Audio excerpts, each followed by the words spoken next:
Hey YouTube, Electric Adventures here with the next episode of my Electric Adventures the games. We're going through each of my classic games that I wrote back in the day, doing a bit of gameplay, and then we have a look at the listing behind the game. So most of these games are written in BASIC, some with a little bit of machine code to help out, but most of them are written in pure BASIC. So we move on to Program Pack, close enough, Program Pack 7. So we've got 3 games on this one. And we're up to the first one, which is Lunar Rescue, which is pretty much a version of the arcade game. So Lunar Rescue, for those that are not familiar, used the Space Invaders hardware, but added a bit to the gameplay. So I've got the game loaded up, so let's give it a go first. Title's off, so this has the Unisoft moniker in the copyright. Okay, so the basic idea is you start in your like docking spaceship up the top. You have to maneuver your way down through the asteroids, so a bit, lunar lander-esque, although not quite so precise. Land on one of the platforms, and in the original arcade game there were different platforms with different difficulty levels. And the other difference with the actual arcade game is when you start going back up to your ship and you have to fight your way through, the asteroids turned into Space Invaders. In my particular one, they stay rocks the whole time. So it's my own spin on the thing, but it's actually quite a good, fun game. So let's press start. And it looks like this is a pure basic game, so no machine code helping things out. So we start. You can press the space bar to slow down. I don't think it really matters what speed you hit when you hit the bottom, so there's no forgiveness, and you get extra points. And it's got a little bit of forgiveness there. So that's our first one rescued. Notice there's one less guy down the bottom there. So as you can see, you don't need to slow down. And we've got very simple zap physics. I was trying to be a bit of a pointer over there. So we didn't rescue that guy.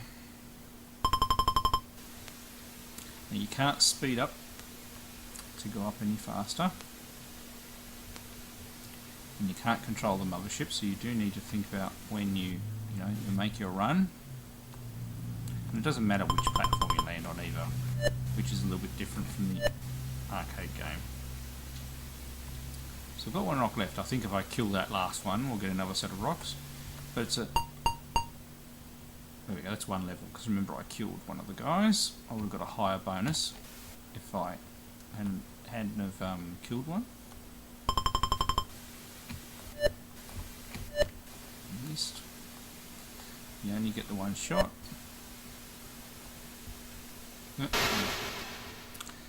And it's harder than you think.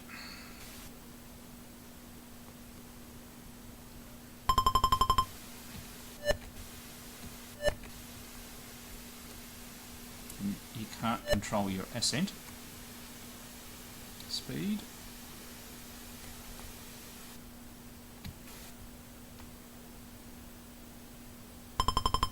And you also can't control when you start going up.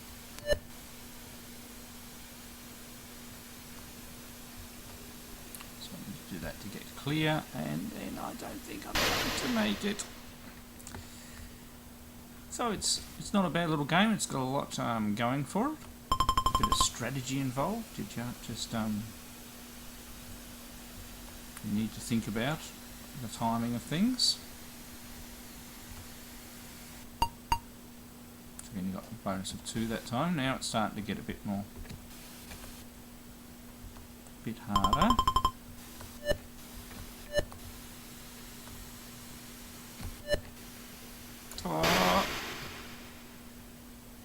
Still got a life left.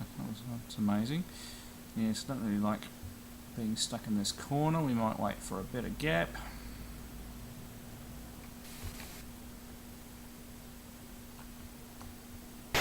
Oh, I didn't quite land on the platform. So there you go. It's actually quite an enjoyable game that has a lot going for it. It's actually one of my favourite games that I wrote back in the day, and I really actually did like the arcade game as well. Actually, interesting trivia. I actually have an original Space Invaders cocktail cabinet. Haven't quite got it working, but all the guys that I do the podcast with, between them, they've got about half a dozen different Space Invaders boards, and one of them actually does have a Lunar Rescue board. So hopefully we can get that cabinet going, and then maybe I can play Lunar Rescue again. Alright, I'll get it set up, and we shall have a look at the source code. Okay, so here we go. Let's have a look at how long our program is first.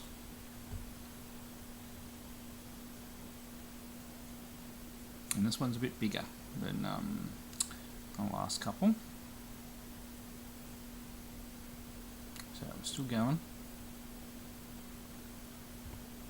70 lines. That's still not bad.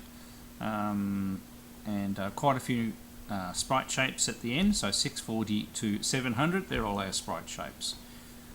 We'll leave, we won't double cover that, but let's have a look at the first few lines. Oh, a bit too much in the... Let's try up to line 40 so we can fit that. Okay, so usual things. Clear a bit of memory space, set our colours, our screen mode, make all our variables integers, which speeds things up, define our random function that we're going to use, seed it with the current time counter, and open our pointer to the screen so we can write text, not necessarily on the original Spectravideo. Line 20. Set some slightly different colours so that it's a different border colour. Clear the screen.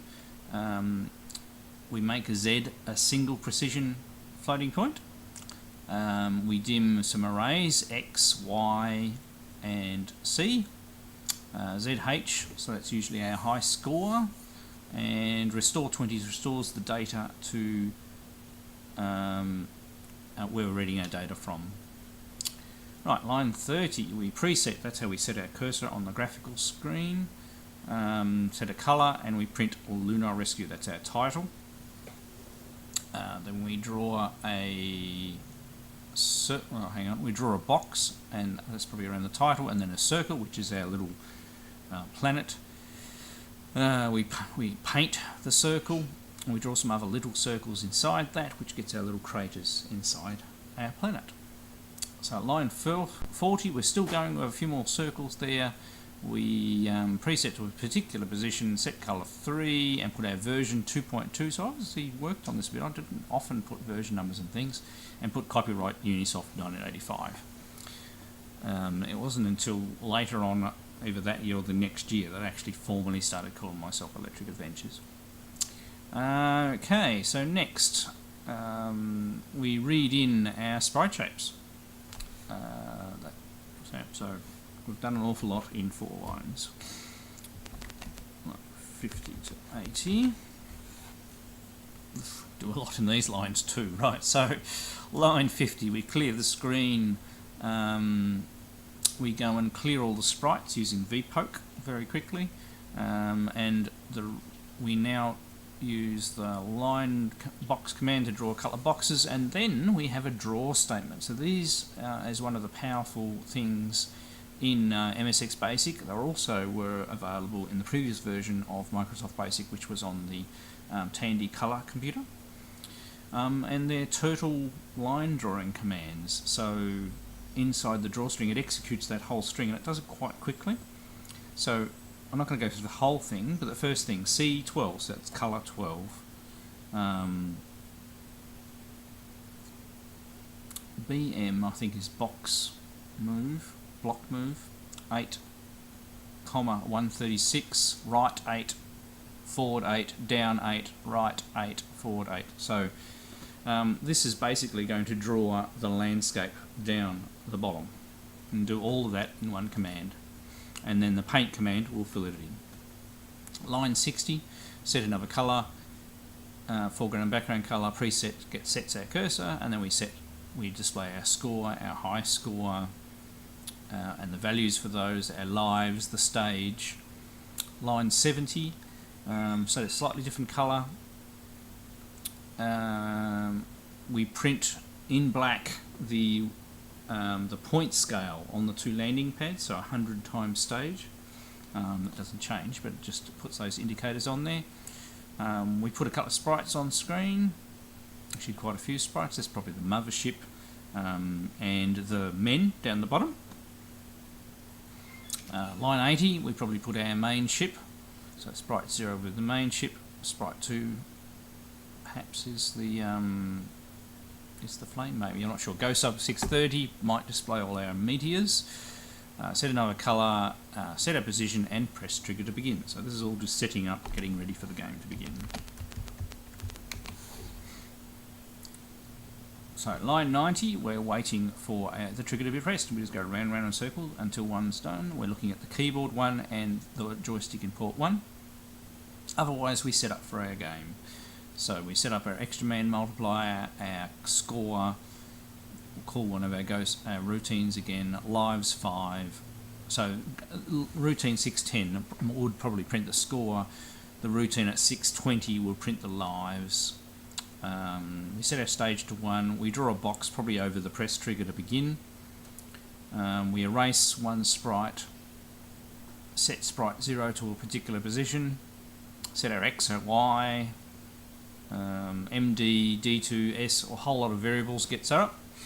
We're doing our block fill and print our stage. So that's updating our stage.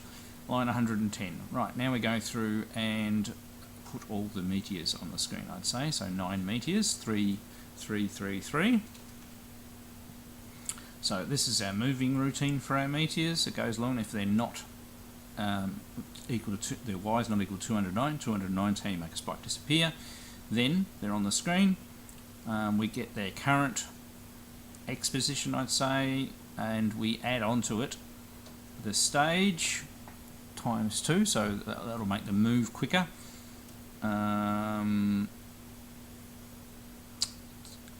And then we have a equals, yeah, okay, so depending on which row they are, so it's a bit of code to make them go right on the first row, left on the next row, and right on the next row. So that's what's happening in the brackets there. So you can see A larger than 3 and smaller than 7. So the middle row, we want to make it go left. Bit of a funny way of doing the calculation. I can actually think of a bit of more efficient way of doing that calculation now, but that's alright. If our value is larger than 255, then we pop it around. So that's if it's gone off the right, we pop it around onto the left. Else, if it's less than 0, we make it go around to the right. And then whatever value we have, we V-poke it in. So that's the quick way of just changing one value of a sprite. Line 120 next, go around our loop. Not sure what F1 is at the moment, and we go sub 390.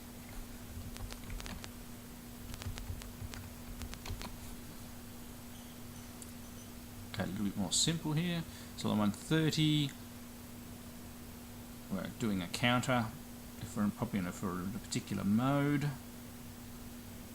we basically count up to 100 and then we reset out of that mode by the looks of it. Line 140. I'd almost guess this is moving the mothership back and forth. Line 150. Yeah. And you see we're actually positioning 2 sprites with a 16 offset. That's definitely the mothership that we're moving back and forth there. Line 160, so these for direction, the direction the mothership is currently moving. And okay, D, right.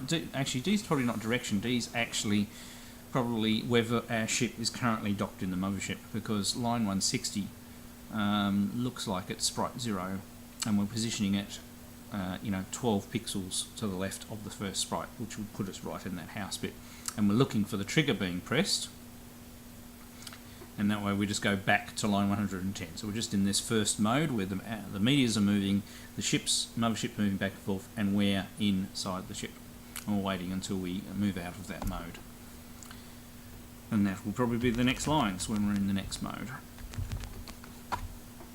So, line 170, we're not in the mothership anymore. We've got to look at our, so we're falling down, increase our Y, looking for a joystick direction to change our X coordinates. Resetting a sound counter there. Line 190, we erase a sprite. I'm not sure, can't tell you which sprite that is. There's only trouble with the VPO commands unless you can work out the offsets in your head. We reset a sprite and we're looking for the trigger being pressed, and then we'll put we'll put that on screen. So D2 less than 8. Yeah, okay. So D2 plus. Yes, okay. So if the current bullet is further up, then we've got one available to shoot. Okay, so obviously, yep, that's another thing. And we play a sound. So sound 7/8, 10/8 will actually do a zap sound. So it sets a waveform like that, and the pitch, and that'll actually play that sound once and finish. So it's a way of doing a very quick zap sound. Line 200, we put the ship at its current calculated position. Ooh, a bit more code here. So line 210, we're looking to see whether our Y is less than a particular thing. Otherwise, we go back up into this section of the loop. So now we're down here, and we're looking to see whether we have hit one of the platforms. And if we don't, okay, so if we don't, line 220, we've got to go to another go sub. So basically, we've gotten down low enough, and we're not on a platform, so we probably explode. So like 490 probably will be our exploding routine. We decrease our lives, we rub the shit out, we print everything on the screen, we see where we've got any lives left, and we put ourselves back up to the top inside the mothership, and we set that mode. We'll also check to see whether we've gone over the high score.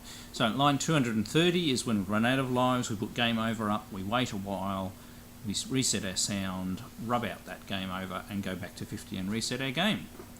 So line 240, which we jump to, just having a look at where we jumped. Sorry, even I'm losing it in this text. Anyway, oh there it is, it was line 210, we jumped to this 240.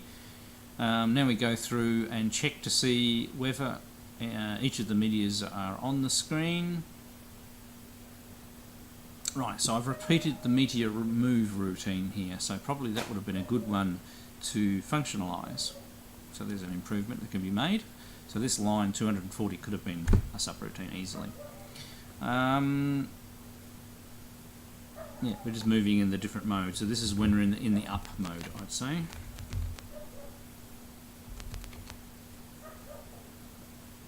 Yeah, see, we're repeating code that was in the previous section. Yeah, okay. And then 290 is looking for our. So yeah, we're definitely increasing. So see line 290, we're decreasing our Y. We go up slower than when we fell down. We're looking for our stick to move back and forth. Line 310 actually puts our ship on the screen. Oh, and it puts our flame below us at all times. So we're obviously thrusting up. Looking for us pressing the trigger and whether or not we've already fired. Okay, now this is the zap sound. So that other sound must have been the sound when we actually landed on the platform. So we're actually using a play statement to do a zap this time. So once again, like the graphical draw command, you can actually play a set of notes and things. So length 10, sound channel S4, M's probably our how long it lasts for, our envelope maybe, and note 50, which is our actual note we're going to play. Okay, I'm a bit rusty on those, I'll have to look them up. And sprite 18 is our bullet, so we put it just above the ship. Right, so line 320, if F equals 1, which means we have a bullet on the screen, and then we calculate, we move it up 8 pixels at a time. Excuse me, nothing like a bit of Pac-Man coffee. We first check to see whether the bullets reach the top. If so, we rub it out. Otherwise, we position the bullet and we go sub 430, which probably checks to see where we've hit a meteor.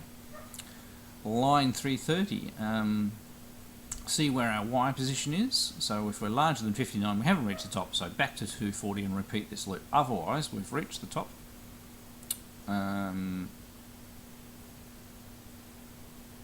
We rubber sprite out for some reason. We get the current X position, and we're comparing it to the mothership. I'd say that's the B is the X position of our mothership or base. And if we are in the right spot, we increase the number of men we've rescued. S is probably another. Sorry, a slight cut there. Got interrupted.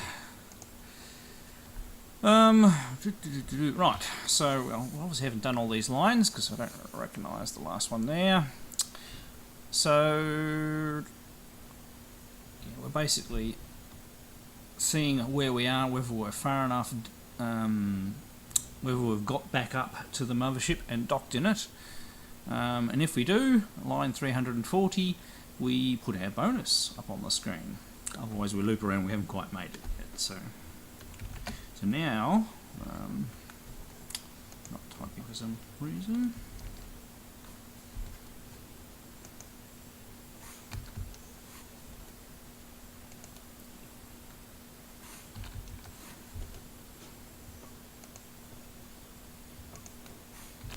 Sorry. For some reason I pressed pause on the emulator. That's silly. Okay, so let's look at 350 to 380. Okay, so 350, we're playing the bonus sound using our play statements again for each one of the men we saved. Doing a little bit of a delay in the middle there, and then another delay, and then we rub out our bonus thing. Line 360, we go and reset our sprites back to our starting position.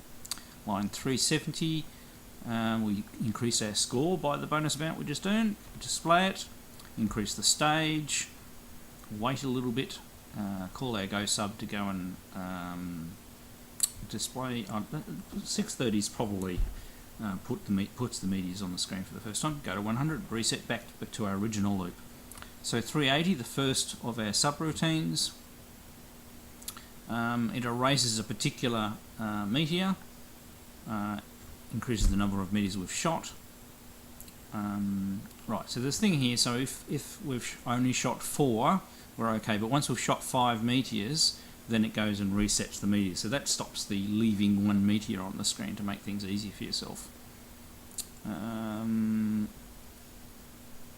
Yeah, and this is that's a complete subroutine there, so 390 to 420. So 390, we are checking our position. This is seeing if we've landed on one of the bases down the bottom. Our routine to check that. And that's the end of that subroutine basically. Or is it? No, it continues on if it doesn't hit that.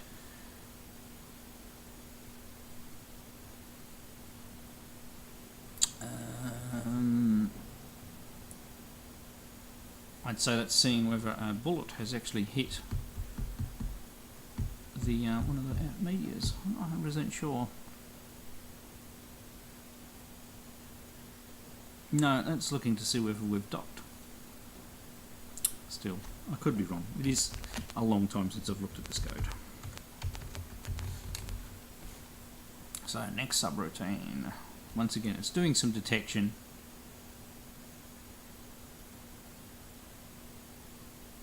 Sounds like the bullet detection routine. Yeah, seeing whether a bullet is hitting one of the meteors, and then in 450, because we're dealing with the arrays there, that's getting rid of that particular meteor off of the screen and increasing our score, displaying the score and returning. And line 460 is the end of our loop, so we're obviously looping around each of our meteors in a line, I'd say. So 470 to 500. So this is adding on the stage bonus, displaying the stage, and yes, this is probably every time we collect one of the men from down the bottom. If men equals 2 or 4, then we're putting another sprite up the top to count the number of men that we've collected. Line 480, we play a bit of a sound, reset our sprite. So this is the sound that's played when you rescue a man and get back to the space station in a subroutine. So line 490 is a new subroutine. We're rubbing out a couple of things which looks like our spaceship and our flame. And we're putting all of the meteors, so this is like a level or stage reset. Line 500 sets up all our sounds.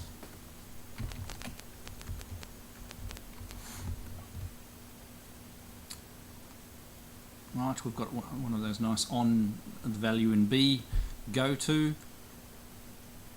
Probably could have calculated that, so that's for each.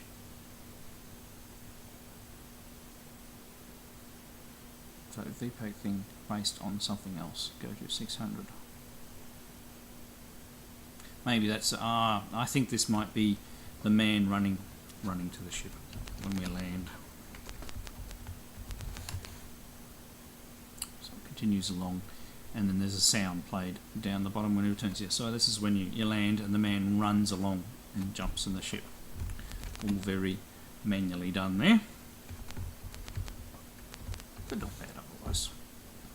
Right, number so 610 is our score printing routine, and checks to see whether we've exceeded our high score. And see if we've got an extra man. And if we've got an extra man, we rub out the existing lives and print a new one. So 620 would be our live printing routine. We'll return, so line 630 is another subroutine, and that one puts the meteors on the screen. And then we're into our data for our sprites. So that's the end of our listing.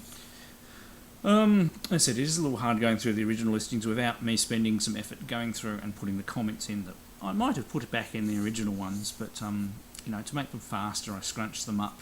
And back then, you know, every bit of text that you put into the basic listing used up memory and made it harder. And most of these were developed on my 318, which only had 12.5K free of RAM, so they had to have room for the listing and room for the games to run as well. But anyway, I hope you've enjoyed a look at one of my early games. As I said earlier, it is one of my more favourite games. It's actually quite a good, fun game to play. I'll include a link down below where you can go to my website where you can download the code for the MSX. Unfortunately, I don't have downloads for Spectravideo users, but you can use that listing to convert it yourself if you wish. I still haven't got my disk system working on my original Spectravideo to get the code back, and I haven't had the time to try and reverse porting them. But more information available on the website, and yeah, well, next we can move on to the next game on this collection. So, I'm Electric Adventures, thanks to all my subscribers, thanks for watching, and I'll catch you next time.